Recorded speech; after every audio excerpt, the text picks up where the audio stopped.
Welcome to the first ever RedTech briefing. My name's Omar Isak. It's lovely to be here for this first briefing, but also more importantly, about a subject that's really critical to radio owners around the world, which is how do you prove that radio advertising delivers results? That's the problem everybody's facing everywhere. And if it wasn't a problem before, the pandemic has certainly exacerbated this desire for performance. And that means that everybody's looking at the internet as the primary performance medium. And wherever you look in the world, Paul, I'm going to introduce you now, it's a radio share that's declining. And people are saying, well, I just don't know if it works. And fortunately, Veritone and you have a solution for it. Paul Cramer is the managing director of broadcast solutions at Veritone. Tell me how you're helping advertisers change their perception about the efficacy of radio advertising, Paul. Yeah, Omar, I think you really hit the nail on the head. There's this perception that metrics of success are very hard to measure with traditional mediums like broadcast radio and television, even though we know the reach of those mediums is still so powerful. And, as you said, advertising has become so data-driven in really the last decade. And because of that, a lot of dollars have shifted to digital and performance-based mediums, exacerbated by the pandemic, right? Because now every dollar is being scrutinized. And what Veritone has been able to do, though, is be able to use AI-enabled applications and attribution to provide a lot better insights into those metrics of success, not only to prove campaign efficacy, but also to be able to optimize the campaign to ensure that the campaign is actually delivering the optimal results for the advertiser and the budget that they're spending. Now, that sounds like magic. It sounds like we're in Pottermania or something. Tell me, have you got case studies so that the people who are going to watch this, radio owners, people who've worked in the industry for decades, who say, how do we actually prove this? Do you have a case study of a radio station you've worked with that are actually seeing results and they're seeing their share of advertising grow because of using Attribute? We do. And the beauty in this is that we work with nearly 2,000 radio stations in 7 countries. And so we have had so much feedback from the field and just this huge corpus of data that we're sitting on. And the most common question that sales reps or advertising people normally get is, how do I know my advertising is working? That's the question they're getting from their advertisers. And what we do to answer that is, again, use this data to be able to show the cause and effectual relationship between a broadcast campaign and a consumer taking action by visiting an advertiser's website, searching for them online, maybe clicking on a paid search result. And as far as case studies go, that's really, really interesting because we have lots of examples with all different types of market sizes and so forth. One example I love to show or talk about is 2 different campaigns for automotive dealers.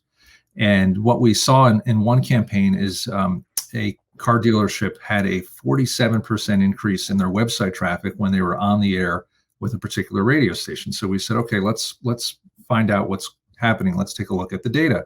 And what we saw is they were airing a campaign that had a strong call to action. It had a very rich offer. There was a fantastic sale around a holiday weekend where you would save all of this money on the purchase of a new vehicle, plus get all of these added bonuses with included maintenance for 3 years and upgrades and so forth. And as I mentioned, there was a very clear call to action. Plus, there was a little bit of a novelty. It was a brand new car, and they invited you to go check the website out to see this new car and all the options and so forth. And so they had a 47% increase in traffic. Now, another car dealer ran a campaign very similar to that and only saw a 14% increase in website traffic. And so we said, well, why the difference? The difference was they didn't have a strong call to action to visit the website in the second campaign. Consumers were still inclined to search for that advertiser because they liked what they heard about the offer and the financing and all those sorts of things. But having this information now enables us and enables the broadcaster to be able to go back and make recommendations to optimize that campaign so that the success that the one car dealer had with 47% can be replicated by other partners that they're working with as well too.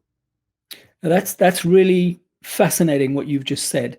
So you are able to tell a radio owner and the advertising client, but particularly the radio owner, that perhaps they should change their placement, perhaps they should change the length of the ad.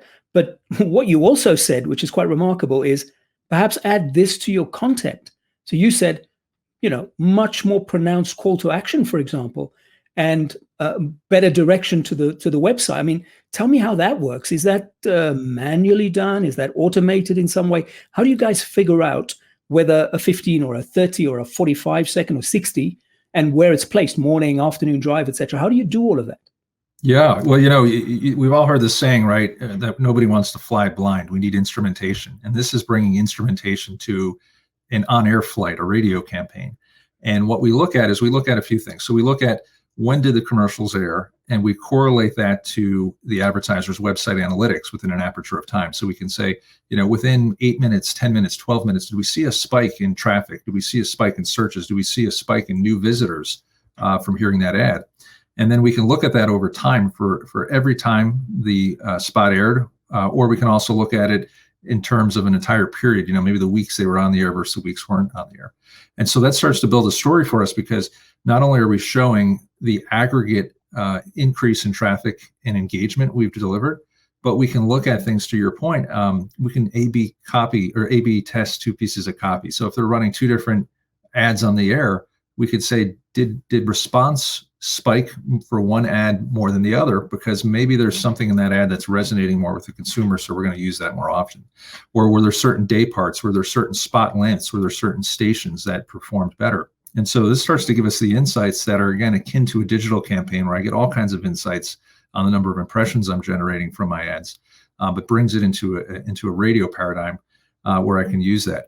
The other thing that's really unique about Veritone's technology is we have advanced AI where we use natural language processing to actually listen to what's being said on the air. So that also enables us to detect, was this a pre-recorded ad that played, or was it a live mention? And then we can actually see, are those working differently? Do my live mentions provide more lift? And hint, we've actually seen over hundreds and hundreds of campaigns that live mentions are actually a premium ad unit, because they do generate, in some cases, almost twice the response, because they're organic in content and often voiced by an opinion leader. But those are the sorts of things, the data that we can extract to inform the radio station and the sellers of audio, which is really powerful.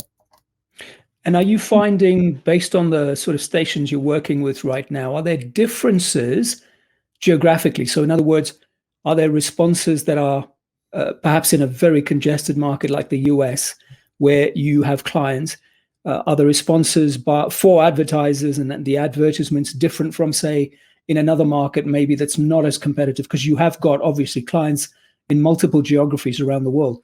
Are there differences that are coming through?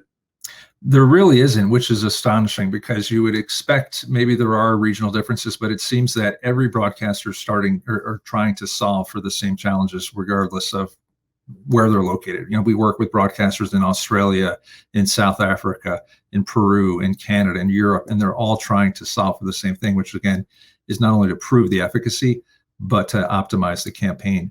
And even within market sizes, we don't see huge variances. I mean, this is a very powerful tool to use with local direct advertisers who make up the lion's share of ad spend for a lot of our clients.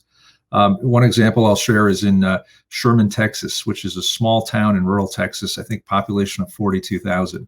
And they've used attribution there. And one of the success stories they love to share is they approached the local parks and recreation department, who was promoting their summer programs. And they wanted to get children to register for summer camps and summer recreation programs.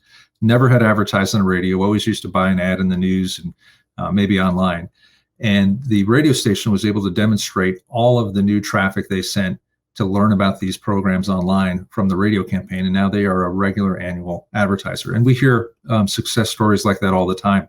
And it's not only about, increasing your new core revenue, but also retaining that existing revenue that you have. And some of our clients call this cancellation insurance.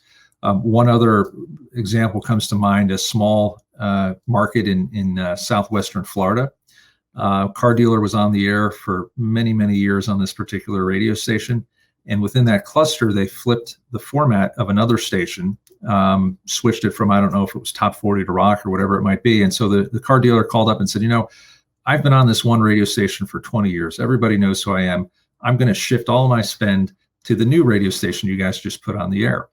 And the salesperson was able to go back using our technology and show the car dealer that he was still getting a numerous lift and new users visiting his website who had never been on the website before every time he was on the air for the legacy station. And it would be a mistake just to abandon that radio station and move all of his money over to the other station. And so they were able to use this to not only retain the spend, but increase it, because now he's buying both radio stations. And that's a great example of how this data can be implemented in a practical basis.